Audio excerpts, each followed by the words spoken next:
जय हिंद दोस्तों, सारे भाइयों ने राम राम। अपने राजस्थान हिस्ट्री शुरू करांगे। राजस्थान हिस्ट्री में सबसे पहली जो आप शुरुआत करांगे राजपूत वंश को उदय। यानी देखो, राजपूत वंश के उदय ने लेके सबका अलग अलग मत रहे हैं। यानी कह वैकन अग्निकुंड सिद्धांत बतायो है, कहने कहे ब्राह्मण तक उत्पन्न होया है, कहने कहे है भी विदेशी जाति से राजपूत वंश की उत्पत्ति हुई है। सबका अलग अलग मत है। और आरपीएससी को तो पता नहीं फेवरेट पर्सन है कि भैया 3-4 आदमी है, फिर भी लगभग जी सेकंड ग्रेड की भर्ती आवे, थर्ड ग्रेड की भर्ती आवे, अण के अंदर तो आराम से पर्सन पूछ ले है। ठीक है, आप आराम से चर्चा करांगा। छोटो सो टॉपिक है, समझने वाला टॉपिक है, आराम से समझांगा।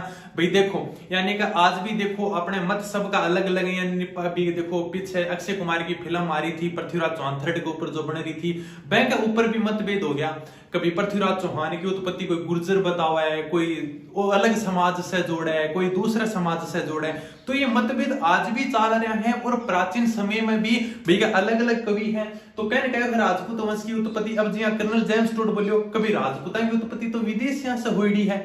सबका अलग अलग मत है, जो 3-4 मत है बड़े ऊपर आप चर्चा करांगा। अब देखो राजपूत वंश का उदय के पहले आप चर्चा करांगा कि राजपूत काल कौन सी शताब्दी से लेकर कौन सी शताब्दी के मध्य था। यो प्रश्न आपने 2-3 बार आराम से एग्जाम में पूछे जा चुके हैं। ठीक है, यानी कि राजपूत जो काल है ना, राजपूत काल है वो 7वीं से लेकर 12वीं शताब्दी के मध्य है। ठीक है, 7वीं से 12वीं शताब्दी के मध्य जिद हर्षवर्धन की मृत्यु हो जाए 648 ईस्वी के अंदर। 648 ईस्वी में हर्षवर्धन की मृत्यु हुई है। ठीक है, हर्षवर्धन की मृत्यु हो जाए 648 ईस्वी में। बैंक बाद में लेकिन और जब आपने अंतिम जो आपने हिंदू सम्राट गैस का पृथ्वीराज चौहान थर्ड ने पृथ्वीराज चौहान पढ़ांगा, बैंक बाद में पर डिटेल से चर्चा करांगा। तो 648 से लेकर 1192। अब देखो जब 648 है ना, तो यह शताब्दी आओगी 7वीं शताब्दी। ठीक है, 7वीं शताब्दी और 1192 है तो यह शताब्दी आओगी 12वीं शताब्दी।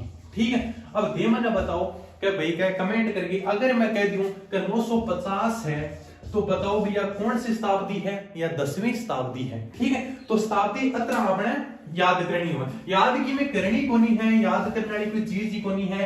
ठीक है, सिर्फ समझाण खातर बतायो है।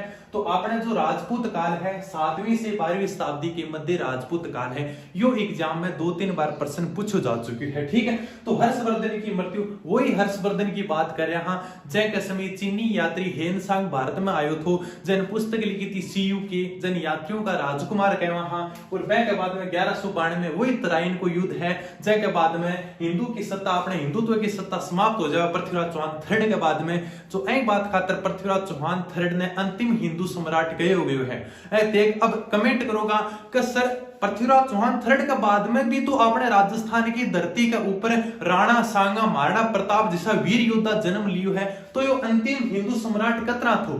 देखो आ का समय यानी कि जब पृथ्वीराज चौहान थर्ड थो उस समय तक लेकी पूरी दिल्ली पूर्व आपने उत्तर भारत हो वो सिर्फ पृथ्वीराज चौहान थर्ड के अंडर में थो। लेकिन पृथ्वीराज चौहान थर्ड की सत्ता समाप्त होने के बाद में पूरा भारत में भैया मुगल सम्राट आप कदी मुगला के अधीन रहा, फिर के बाद में कदी अंग्रेजा के अधीन रहा, यानी आप खुद की सत्ता स्थापित को नहीं कर पाया। ठीक है, तो यह बात खातर कहकर अंतिम हिंदू सम्राट पृथ्वीराज चौहान थर्ड थो। तो आपने राजपूत काल 7वीं से 12वीं शताब्दी के मध्य रहे हैं। ठीक है, 2-3 बार एग्जाम में प्रश्न पूछ लियो, कभी तो 8वीं से 10वीं शताब्दी दे देवे, कभी 7वीं से 11वीं शताब्दी दे देवे। लेकिन ध्यान रखने वाली बात है 7वीं से 12वीं शताब्दी के बीच में कौन सो भी ऑप्शन देवे भाई का देव को आना मत ही, तो आपने राजपूत काल 7वीं से 12वीं शताब्दी के मध्य रहे हैं। ठीक है, अब आगे देखो और आप चर्चा करा कि राजपूता का मत ने अलग अलग लेके सबका अलग अलग मत है। ठीक है, कोई कहे अग्निकुंड से राजपूता की उत्पत्ति हुई है, कोई कहे राजपूता की उत्पत्ति ब्राह्मण से हुई है। सर राजपूता मतलब इतना अलग अलग मत क्यों है राजपूत जाति ने, लेकिन भाई राजपूता को भी एक इतिहास रहे है। तो बैंक ऊपर आप चर्चा कराना अग्निकुंड सिद्धांत। सबसे पहले आप चर्चा कराना अग्निकुंड सिद्धांत। अग्निकुंड सिद्धांत आप देखा अग्निकुंड सिद्धांत क्या है, कैसे इसके अलग अलग मत हैं। अग्निकुंड सिद्धांत कौन आंख को प्रतिपादन करियो, कौन कौन आंख का समर्थक है। अग्निकुंड सिद्धांत देखो, अग्निकुंड यानी क्या है, अग्निकुंड सिद्धांत है वो पृथ्वीराज रासो ग्रंथ को जो रचयिता है, पृथ्वीराज रासो ग्रंथ को रचयिता कौन है दोस्तों? चंद्रबरदाई। बता तो आपको नाम चंद्रबरदाई है, लेकिन अपने किताबा चंद्रबरदाई लिखने लगी। ठीक है, चंद्रबरदाई। पृथ्वीराज रासो ग्रंथ के अंदर चंद्रबरदाई के लिखा है। देखो चंद्रबरदाई कह रही है कि आपने आबू पर्वत के ऊपर, यो आपने आबू पर्वत बना दिया। आपा आबू पर्वत के ऊपर, सर आबू पर्वत कौन सो? माउंट आबू सिरोही आड़ो। आबू पर्वत के ऊपर वशिष्ठ नाम का ऋषि रहता। ठीक है, गुरु वशिष्ठ रहता। तो वह क्या करता? यज्ञ करता। यज्ञ भाई के ऋषि मुनिया को काम ही हो यज्ञ करो, ये लो भाई यज्ञ करता। अब इस यज्ञ में रोज राक्षस जाति आती और यज्ञ में कदी मांस डाल देती, कदी मदिरा शराब डाल के यज्ञ ने भंग कर देती। अब गुरु वशिष्ठ बोला कि ये तो मतलब रोज को काम हो गयो, तो यज्ञ से बनने 4 जाति उत्पन्न करी। 4 जाति का ध्यान रखनी भी जरूरी है और कर्म भी ध्यान रखना जरूरी है। ठीक है, सबसे पहली गुर्जर प्रतिहार। प्रतिहार का अर्थ होता है चारों ओर से रक्षा करने वाला। ठीक है, गुर्जर प्रतिहार के बाद में परमार, परमार के बाद में चालुक्य। चालुक्य को सोलंकी भी बोलते हैं, ध्यान रखना। ये कर्म भी पूछा जा चुका है भाई। ठीक है, अग्निकुंड से 3 जाति दे देगो और एक भैया नहीं देवो कि कौन सी जाति की उत्पत्ति नहीं हुई है। गुर्जर, प्रतिहार, परमार, चालुक्य या सोलंकी। चालुक्य का जो शासन था वो गुजरात में था। ठीक, चालुक्य, सोलंकी और लास्ट में है चौहान। अब चंद्रबरदाई पृथ्वीराज रासो ग्रंथ में कहता है कि आबू पर्वत के ऊपर गुरु वशिष्ठ यज्ञ करते थे। ठीक है, तो यज्ञ ने राक्षस जाति भंग कर देती। उनके बाद में यज्ञ से 4 योद्धा इन्होंने उत्पन्न किए, गुर्जर, प्रतिहार, परमार, चालुक्य, चौहान। ठीक है, कोई दिक्कत को नहीं। अब ग्रंथ के अंदर लिखे है सबसे पहले गुर्जर प्रतिहारा की उत्पत्ति करी, ये राक्षसा ने रोक को नहीं सका। के बाद में परमारा की उत्पत्ति करी, फिर चालुक्य की उत्पत्ति करी और अंतिम में जो चौहान यज्ञ से उत्पन्न हुआ अन्य राक्षस जाति ने खत्म करो तो। ठीक है, यह बात कह रहे हैं चंद्रबरदाई आपका ग्रंथ में। बात को समर्थन कर दियो, 2 और व्यक्तियां कर दियो, बोला कि चंद्रबरदाई बिल्कुल सही कह रहे है। कौन कौन समर्थन करियो है? एक तो मुहणोत नैणसी करियो है। ठीक है, मुहणोत नैणसी ने कहा कि बिल्कुल सही बात कह रहे हो आप, राजपूतों की उत्पत्ति अग्निकुंड सिद्धांत से हुई है। एक तो मुहणोत नैणसी ने कह दिया और एक कह दिया अपने सूर्यमल मिश्रण में। ठीक है, अपन सर ध्यान के राखनु है। अब बताऊं, देखो अपन सिर्फ इतना ही ध्यान रखना है। अब तक आप पढ़े हैं राजपूत काल 7वीं से 12वीं शताब्दी के मध्य रहा है। सबसे पहले बात कराना अग्निकुंड सिद्धांत। अग्निकुंड सिद्धांत के अंदर जो आपने बात कराना पृथ्वीराज रासो ग्रंथ में चंद्रबरदाई आपको बेका कहने लग रही है कि राजपूतां की उत्पत्ति अग्निकुंड सिद्धांत से हुई है। का समर्थक मुहणोत नैणसी और सूर्यमल मिश्रण आवे है। ठीक है, तनया कहानी ध्यान में कौन रखनी, यो क्रम जरूर याद रखना है। गुर्जर, प्रतिहार, परमार, चालुक्य, चौहान। चालुक्य यानी कि सोलंकी, इनका गुजरात के ऊपर अधिकार था। ठीक है, अग्निकुंड सिद्धांत पूरा हो है। के बाद में आप आगे चलांगा फटाफट आराम से 2-3 सिद्धांत है, ज्यादा अपने बे आराम से पूछ लियो जाए। विदेशी आते हैं, ब्राह्मण सिद्धांत आते हैं। ठीक है, तो अब पढ़ांगा आप नेक्स्ट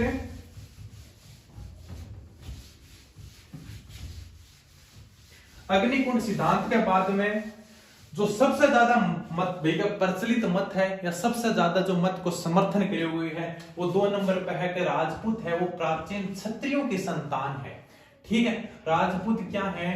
प्राचीन क्षत्रियों की संतान है। सर ये बात किसने कही है? प्राचीन क्षत्रियों की संतान है।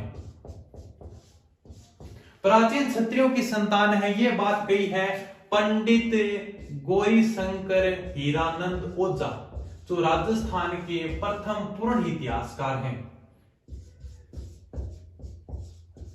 गौरीशंकर हीरानंद ओझा, ठीक है, राजस्थान के प्रथम पूर्ण इतिहासकार हैं। सर राजस्थान के प्रथम पूर्ण इतिहासकार कैसे हैं भाई? अपने राजस्थान के इतिहास का जनक पितामह घोड़े वाले बाबा डॉक्टर कर्नल जेम्स टोड को कहा जाता है, जिन्होंने सबसे पहले राजस्थान का इतिहास लिखा था। लेकिन उन्होंने राजस्थान के इतिहास में कुछ गलतियां की थी, तो इन्होंने गौरीशंकर हीरानंद ओझा ने उन गलतियों को सुधारा और पूरी तरीके से राजस्थान के इतिहास को मतलब और अच्छे तरीके से लिखा। तो इसलिए इनको कहा जाता है राजस्थान का प्रथम पूर्ण इतिहासकार। ये क्या कहते हैं कि राजपूतों की उत्पत्ति प्राचीन क्षत्रियों की संतान है, और ये सबसे ज्यादा प्रचलित मत इसी को माना गया है, सबसे ज्यादा सही इसी को माना गया है। प्राचीन क्षत्रिय कैसे, अभी का अपन रामायण महाभारत देखते हैं तो रामायण महाभारत में जैसे भगवान श्री राम है या महाभारत में देखते हैं तो वो भाई एक ही बात कहते हैं, हम तो क्षत्रियों के संतान हैं, कभी हार स्वीकार नहीं करते। तो ईसाई सर जी हम भाई प्राचीन समय में बात कहता तो यानी कि क्षत्रिय यानी कि सूर्यवंशी हा, भगवान श्री राम की हा, सूर्यवंशी तो हा। अब आंख के अंदर भी दो मत आ गया, ठीक है। एक तो सूर्यवंशी चंद्रवंशी, भगवान श्री राम खुद सूर्यवंशी थे, ठीक है। सूर्यवंशी अगर ते रामायण में देखोगा युद्ध करने न जावे हैं तो उनके अगर झंडो देखोगा ना तो झंडे के ऊपर सूर्य की आकृति हुआ है, तो वो बेका बतावा है कि मैं सूर्यवंशी हाँ, ठीक है। सूर्यवंशी और चंद्रवंशी मत को कौन प्रतिपादन करे, दोनों एक ही बात है, किताब के अंदर अलग अलग नहीं दे रखा है। सूर्यवंशी अलग करे, चंद्रवंशी अलग करे, तो आपने सिर्फ दोनों ने साथ में देखना है। प्राचीन क्षत्रियों के संतान है पंडित गौरीशंकर हीरानंद ओझा, आ बात को समर्थन करें। बैंक अंदर सूर्यवंशी चंद्रवंशी, भगवान श्री राम खुद सूर्यवंशी थे। जो अपने जयपुर का कछुआ वंश है वह खुद ने भगवान श्री राम की 32वीं पीढ़ी का है। कौन सी पीढ़ी का है कि मैं तो भगवान श्री राम की 32वीं पीढ़ी हाँ, ठीक है। तो सूर्यवंशी चंद्रवंशी का कौन कौन प्रतिपादन करता है, एक तो पंडित गौरीशंकर हीरानंद ओझा आ जाएगा, एक इसके अंदर दशरथ शर्मा आएगा। सर दशरथ शर्मा कैसे याद रखेंगे, ठीक है भाई, पंडित गौरीशंकर हीरानंद ओझा तो है ही, कोई टेंशन वाली बात ही नहीं है भाई। ये तो प्राचीन क्षत्रियों की संतान कहते हैं, प्राचीन क्षत्रिय कौन थे, सूर्यवंशी चंद्रवंशी, जैसे भगवान श्री राम सूर्यवंशी थे। तो दशरथ शर्मा कैसे याद करेंगे, ये तो याद हो जाएगा। दशरथ शर्मा, भगवान श्री राम के पिता का नाम क्या था, दशरथ था। तो दशरथ, भगवान श्री राम खुद क्या थे, सूर्यवंशी थे, और दशरथ क्या होंगे, दशरथ भी तो सूर्यवंशी होंगे। तो सूर्यवंशी मत का प्रतिपादन करता है दशरथ शर्मा और पंडित गौरीशंकर हीरानंद ओझा, ठीक है। एक मत और है, सूर्यवंशी चंद्रवंशी दोनों क्या है। एक आपने प्राचीन क्षत्रिय के अंदर एक आता वैदिक आर्यों की संतान है, यानी कि राजपूत तो वैदिक आर्यों की संतान है, वैदिक आर्य, ठीक है। तो वैदिक आर्यों की संतान या फिर विशुद्ध भारतीय आर्य, विशुद्ध भारतीय आर्य, एकदम आराम से इजी हो जाओगे, सिंपल 100% एग्जाम के अंदर पूछ जाओगे। राजपूतों की उत्पत्ति वैदिक आर्य से कौन बताता है, ठीक है। CS विधि, CS विधि सर कैसे याद करेंगे, बहुत इजी है। वैदिक आर्य, विशुद्ध भारतीय आर्य, वैदिक, वैसे वह एकदम आराम से इजी है। वैदिक आर्यों की संतान है राजपूत, कौन कहता है, CS विद्य कहता है इस बात को, ठीक है। तो आराम से बेका प्राचीन क्षत्रियों की संतान है पंडित गौरीशंकर हीरानंद ओझा, दशरथ शर्मा, CS विद्य सारे कहते हैं। आने के अंदर भी अगर डीपली जाके पूछ ले हुए कि वैदिक आर्यों की संतान है, ये बात कहता है CS विद्य, ठीक है भाई। एग्जाम के अंदर नॉर्मल सा पूछा जाऊंगा, ऑप्शन भी साथ देवो, ठीक है, अलग अलग देवो बेका। अगर पूछ ले वो प्राचीन क्षत्रियों की संतान है तो पंडित गौरीशंकर हीरानंद ओझा दे देगो, DR भंडारकर दे देगो, कर्नल जेम्स टूट दे देगो, ठीक है। अब देखो प्राचीन क्षत्रियों की संतान आप पढ़ ली। 3 नंबर की अगर आप बात करा तो अपना ब्राह्मण वंश से उत्पत्ति, राजपूत तो है वो ब्राह्मणों की संतान है। अब ये बात कौन कह सकता है, आप बताओ कि राजपूत है वो ब्राह्मणों की संतान है, ये बात कोई ब्राह्मण भाई ही कह सकता है, ठीक है। तो ये ब्राह्मणों की संतान है, ये बात कही है गोपीनाथ शर्मा ने, ठीक है। गोपीनाथ शर्मा ने, गोपीनाथ शर्मा ने बिजोलिया शिलालेख के अनुसार कहा है कि जो राजपूत हैं वो ब्राह्मणों की संतान है। के साथ में एक और आदमी भी बात कही है, वो है DR भंडारकर, ठीक है। DR भंडारकर और गोपीनाथ शर्मा ने कहा है कि राजपूत हैं वो ब्राह्मणों की संतान है। गोपीनाथ शर्मा ने बिजोलिया शिलालेख, बिजोलिया अपने भीलवाड़ा में पड़ता है, ठीक है। यानी कि बिजोलिया शिलालेख के अनुसार कहा है कि राजपूत है वो ब्राह्मणों की संतान है, यानी कि राजपूत तो ब्राह्मण जाति से उत्पन्न हुआ है। तो सबके अलग अलग मत है और याद करने भी जरूरी है। शर्मा है तो यानी कि ब्राह्मणों की संतान, किसने कहा है, गोपीनाथ शर्मा, और DR भंडारकर ने कहा है। आराम से इजी वे में याद हो जाओगे, ठीक है। 4 नंबर आप बात करांगा भाई विदेशियों की संतान है, राजपूत तो विदेशियों की संतान है, विदेशी जाति की संतान है। ये बात कौन कह सकता है? कोई विदेशी आदमी कह सकता है। ठीक है, तो विदेशी जाति की संतान है, विदेशियों की संतान है। भाई अभी क्या है कि पहले तो आराम से याद कर लेते थे कि राजपूत विदेशियों की संतान है, लेकिन दिक्कत देखो बेटा, प्रॉब्लम कहां पे आई? विदेशियों की संतान, राजपूत जाति विदेशियों की संतान है। ये अपने अपने कर्नल जेम्स टोड ने कहा है ये बात, ठीक है, स्मिथ ने कहा है, कनिंघम ने कहा है, लेकिन यहां तक दिक्कत नहीं थी। पटवारी भर्ती के अंदर इससे भी डीपली जाके पूछ लिया। क्या पूछा बताओ? अभी देखो विदेशियों की संतान है, विदेशियों में भी 3 प्रकार की बताई है। एक नंबर पे क्या कहा है? सक्सीथियन की संतान है, सक्सीथियन की संतान है। एक तो है सक्सीथियन की संतान, ठीक है। 2 नंबर पे क्या कहा है? अपने हूणों की संतान है, कि राजपूत जाति है वो हूणों की संतान है, ठीक है। और एक 3 नंबर और बच गया। 3 नंबर में यहां पे लिख देता हूं, अगर नीचे दिखेगा नहीं तो भाई समझ जाना। हूणों की संतान है और कुषाण वंश की संतान। ये एकदम इजी तरीके से याद हो जाएगा, ठीक है। यानी कि विदेशियों की संतान है। कर्नल जेम्स टोड ने कहा कि जो राजपूत जाति है ये हमारी विदेशी जाति से आई है। कैसे आई है भाई? देखोगे राजपूतों की जो हाइट होती है ना, मतलब 7-7, 8-8 फुट है। हमारे विदेशा में लोगों की हाइट 8-8 फुट मिला है। बोले अच्छा ये कोई मत हो गया, यानी क्या? तो मतलब कर्नल जेम्स टोड ने भाई का पहले व्यक्ति थे जिन्होंने राजस्थान का इतिहास लिखा था, लेकिन मतलब गलतियां बहुत ज्यादा की। तब गौरीशंकर हीरानंद ओझा ने उन गलतियों को सुधारा था, इसीलिए तो इनको राजस्थान के इतिहास का मतलब प्रथम पूर्ण इतिहासकार कहा जाता है, ठीक है। और इनको राजस्थान के इतिहास का गिरिपन भी कहा जाता है, यानी कि इन्होंने गलतियों को सुधार के लिखा था। अब विदेशियों की संतान है, सक्सीथियन की संतान कौन कहता है? कर्नल जेम्स टोड कहता है। और कौन कहता है? Colonel James Tod. एक तो कहता है कर्नल जेम्स टोड कहता है। कर्नल जेम्स टोड की पुस्तक का नाम था 1829 में 1829 के अंदर इन्होंने पुस्तक लिखी थी the एनालस and antiquities of Rajasthan, जिसका प्रकाशन 1832 के अंदर विलियम क्रूक ने किया था। तो एक तो कर्नल जेम्स टोड कहता है, एक विलियम क्रूक कहता है, ठीक है। विलियम क्रूक कहता है। विलियम क्रूक क्यों कहता है? भाई पुस्तक इन्होंने लिखी, संपादन इन्होंने किया, तो एक ही बात होगी भैया, पुस्तक अगर यो आदमी लिख रहे है, पुस्तक को संपादन यू करेगो, तो भैया पुस्तक में जो बात लिखी गई है वही विलियम क्रूक कह रहे है। तो यानी कि पूछ ले कि राजपूत जाति सक्सीथियन की संतान है, किसने कहा था? कर्नल जेम्स टोड और विलियम क्रूक ने कहा था। विलियम क्रूक ने कर्नल जेम्स टोड की पुस्तक का संपादन किया था, तो अपना आप ही आ गयो कि भाई विलियम क्रूक भी बोलो कि राजपूत तो विदेशी जाति की संतान है, ठीक है। राजपूत जाति हूणों की संतान है। हूणों की संतान है वो किसने कहा था? स्मिथ ने कहा था, ठीक है। राजपूत जाति हूणों की संतान है, किसने कहा था? स्मिथ ने कहा था। वो राजपूत जाति कुषाण वंश से है, किसने कहा था? कनिंघम ने कहा था, ठीक है। एकदम आराम से इजी वे में याद हो जाओगे। नहीं दिख रहे हो तो भाई का कनिंघम ने कहा था। देखो कुषाण कनिंघम कैसे कह, ठीक है। कुषाण वंश यानी कि कुषाण वंश और कनिंघम, ठीक है। तो ये आपने बुक के अंदर भी देखोगा तो आराम से मिल जाओगे। तो आपने एक आपने और रहेगी, ठीक है।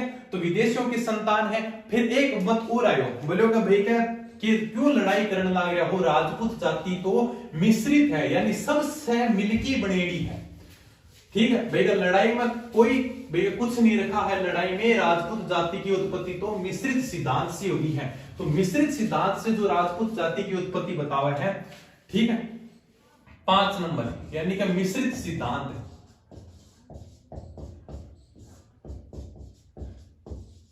राजपूत जाति की उत्पत्ति मिश्रित सिद्धांत से हुई है। किसने कहा है? देवी प्रसाद चट्टोपाध्याय ने कहा है। देवी प्रसाद चट्टोपाध्याय, ठीक है दोस्तों। तो ये आपने राजपूत वंश की उत्पत्ति की बात कर रहे हैं आप, ये आपने 5-6 मत अपना ध्यान रखना है, बहुत ज्यादा इजी है। ठीक है, देखो एक बार दोबारा रिपीट करूं, राजपूत काल 7वीं से 12वीं शताब्दी के मध्य रहा है। ठीक है, पहले बाद में सबका अलग अलग मत है भाई। सबसे पहली बात करा तो जी हाँ, अब हम देखा जी हाँ, ब्राह्मणा की संतान है गोपीनाथ शर्मा, कोई ब्राह्मण ही कहे, वो कभी राजपूत है, वो अपना ब्राह्मणा की संतान है गोपीनाथ शर्मा। और डी.आर. भंडारकर ने कहा है राजपूत है वो क्षत्रियों की संतान है। तो अपने पंडित गौरीशंकर हीरानंद ओझा, इन्होंने कहा कि राजपूत प्राचीन मतलब क्षत्रियों की संतान है। सूर्यवंशी चंद्रवंशी है दशरथ शर्मा और गौरीशंकर हीरानंद ओझा ने कहा है। ठीक है, तो अपने विदेशियों की संतान है। पहले विदेशी तो आप आराम से नाम याद रख लेता, कर्नल जेम्स टोड विदेशी है, स्मिथ है वो विदेशी है, विलियम क्रूक है, कनिंघम है, ये सब विदेशी हैं। लेकिन पटवारी भर्ती में थोड़ा सा अंदर जाके पूछ लियो, कभी शख्स इथियन की संतान है, ये बात किसने कही थी? और ऑप्शन भी देखो, तीनों ऑप्शन दे दिया, कर्नल जेम्स टोड, कनिंघम या फिर स्मिथ। आराम से याद हो जाए, कोई दिक्कत ही नहीं। शख्स इथियन के संतान है कर्नल जेम्स टोड, और इनकी पुस्तक का जो संपादन किया था विलियम क्रूक ने किया था। ठीक है, और हुणों की संतान है वो स्मिथ ने कहा था। और कुषाणवंश कैसे है? कनिंघम से कुषाणवंश। ठीक है, तो बेगैया अपन छोटो सो टॉपिक है, लेकिन आराम से देखो सेकंड ग्रेड थर्ड ग्रेड के अंदर तो आराम से एग्जाम में सवाल पूछ लियो जाए, और सीधो सो पूछे। राजपूत काल तो पुतो ने 3-4 बार पूछ लियो, 7वीं से 12वीं शताब्दी। अब अगर ये प्रश्न भी याद करने में प्रॉब्लम हो तो बताओ भाई क्या राजपूत काल पूछ ले मैं। ठीक है, सीधो से पूछ लेंगे पंडित गौरीशंकर हीरानंद ओझा के अनुसार राजपूत वंश की उत्पत्ति किस सिद्धांत से हुई है, कैसी हुई है।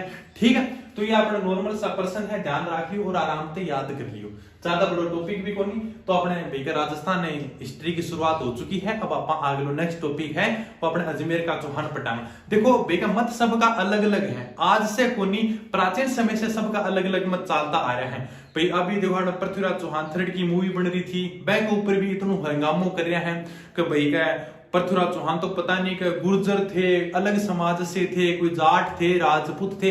अरे भाई क्या करना है, थे तो भारतीय ना, मतलब तुम भारत के होके फिर मतलब जातियों पे लड़ाई कर रहे हो। जब तक अपना शिक्षित नहीं होगी ना, तब तक ऐसे ही जातियों के नाम पे लड़ाई होती रहेगी, धर्म के नाम पर लड़ते रहेंगे। तुम तो गर्व करो कि हम भारतीय हैं। ठीक है, अपने को कोई मतलब नहीं अपन कौन सी जाति से, हम भारतीय हैं, इसी बात पे प्राउड फील करो भाई। पृथ्वीराज चौहान ठीक है, गर्व करो, अपने को क्या करना है जी, कौन सी भी जाति से हो, भारतीय तो थे ना, बस इतना बहुत है अपने लिए। चलो ठीक है दोस्तों, धन्यवाद, थैंक यू, जय हिंद।